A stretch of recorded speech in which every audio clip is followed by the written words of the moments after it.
Welcome to the Explainer. So today we're tackling something that for a lot of people feels like this massive, terrifying hurdle, but honestly, it's a completely conquerable mountain. We're talking about the Japanese language proficiency test, specifically the N5 level. If you've been wanting to finally prove your Japanese skills but just kind of don't know where to start, well, you're in the exact right place. We're going to break down a really clear, expert-backed, three-step roadmap that will literally take you from feeling totally overwhelmed to walking into that exam room with absolute confidence. Okay, let's dive into this. Here's our syllabus for today. First, demystifying the N5 exam itself. Then, our three-step roadmap, perfecting the alphabets, mastering core vocabulary, including those tricky counterwords, and finally, grasping basic grammar. Section 1. Demystifying the N5 exam, looking at test structure and scoring. Now, the primary goal of the N5 is basically just testing your ability to understand basic everyday Japanese. But to conquer this enemy, you really have to know what the battlefield looks like, right? The N5 is strictly divided into three timed sections. You've got a rapid-fire 25 minutes for language knowledge, which tests your vocabulary, then a pretty grueling 50 minutes for grammar and reading comprehension, and finally, you finish up with 30 minutes of listening.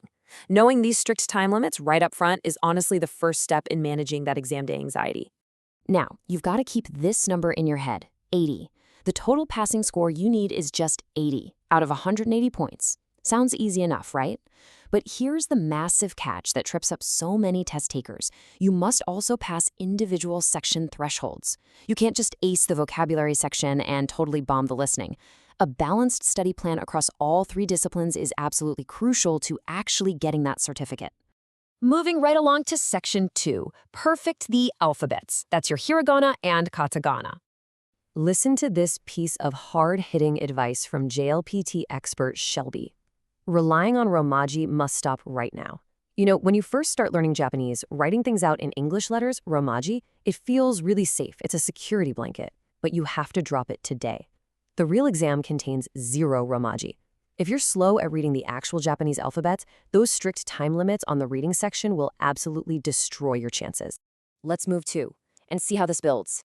You absolutely must master hiragana and katakana first. Instant visual recognition is the ultimate key here. When you look at a word, you shouldn't be slowly sounding it out letter by letter in your head. You need to instantly recognize it. Perfecting these basic alphabets really unlocks your ability to actually study everything else efficiently, without needing a crutch. All right, Section 3, master core vocabulary. We're talking roughly 800 words and about 100 to 120 kanji. A well-structured 120 JLPT N5 kanji list acts exactly like a wordbook, directly linking the core kanji street to its hiragana pronunciation and English meaning. For the N5, you really need to know about 120 of these core kanji. We're talking about the absolute essentials, everyday characters for numbers, days of the week, time, and basic directions. Drilling these 120 characters until you know their pronunciation and meaning totally by heart is non-negotiable for success. These vocabulary lists are absolutely packed with practical daily life survival items, words for near, subway, desk, or eating. Mastering these specific 800 words matters because they aren't just for passing the exam, they are literally the exact building blocks you need for real-world communication if you were dropped into Japan tomorrow. Which brings us to Section 4, conquering Japanese counterwords, also known as josushi. So, the crucial point is this golden formula for counting. It's basically taking the number, attaching the specific counter, adding the particle no, and then the noun. It's a surprisingly simple formula, but the real challenge, that lies in memorizing exactly which counter goes with which object and the incredibly tricky phonetic rules that apply when you smash them together. Let's compare the generic counter for people, which is nin, with the counter for small animals like dogs and cats, which is hiki. For one person, it's completely irregular, hitori. But for one small animal, it's ippiki. 2 people is futari, but 2 animals is nihiki. Notice how drastically the numbers completely change the pronunciation depending entirely on what it is you're counting. And it gets even more specific. Think about long cylindrical objects like pens or umbrellas. They use the counter hon. So 1 pen is ippon, 3 pens is sanbon. But if you're counting flat objects like pieces of paper, shirts, or tickets, you switch to mai. So 1 shirt is ichimai, 3 shirts is sanmai. Now beware the sokuon, that small 2 character that creates a hard phonetic stop, is the biggest trap for beginners. You have to pay extremely close attention to these sound changes, like ippon for one long object or ropiki for 6 small animals. These slight, split-second sound variations are exactly what the test makers will use to trip you up on the listening section. You really have to tune your ear to them. Picture this. You're sitting at a cozy restaurant in Tokyo. You can immediately use this N5 vocabulary to survive. You can point to the menu and ask, "Osusume wa nan desu ka?" What do you recommend? Or point to a dish and ask, "Kore wa nan no oniko desu ka?" What meat is this? And when you finally decide, you simply say, "Kore onegai shimasu." This one, please. Boom! You are communicating in the real world. Section 5. Grasp basic grammar. This is where we glue all those words together. Now, what's really interesting about this slide is how these tiny single-character particles completely control the direction of a sentence. Wa and ga mark the topic and subject, but then you have ni, which shows the time or destination, de, which indicates where an action is happening, and o, which marks the direct object.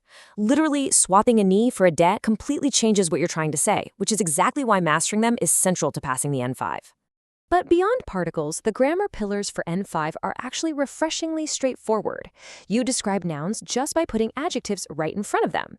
You transform a sentence into the past tense simply by ending it with deshita for nouns or mashita for verbs. And perhaps the absolute easiest rule of all, you can turn almost any Japanese statement into a question simply by attaching ka to the very end of the sentence. And this brilliantly illustrates what you'll actually face. The reading exercises on the N5 aren't super abstract. They feature highly practical, everyday scenarios, like reading train schedules, short diary entries, or shopping receipts.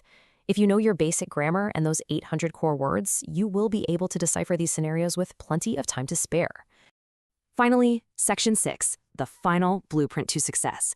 Let's summarize our action plan. Here are the 3 highly actionable steps you need to take right now to systematically conquer this exam. 1. Ditch the Romaji today and perfect your instant visual recognition of hiragana and katakana.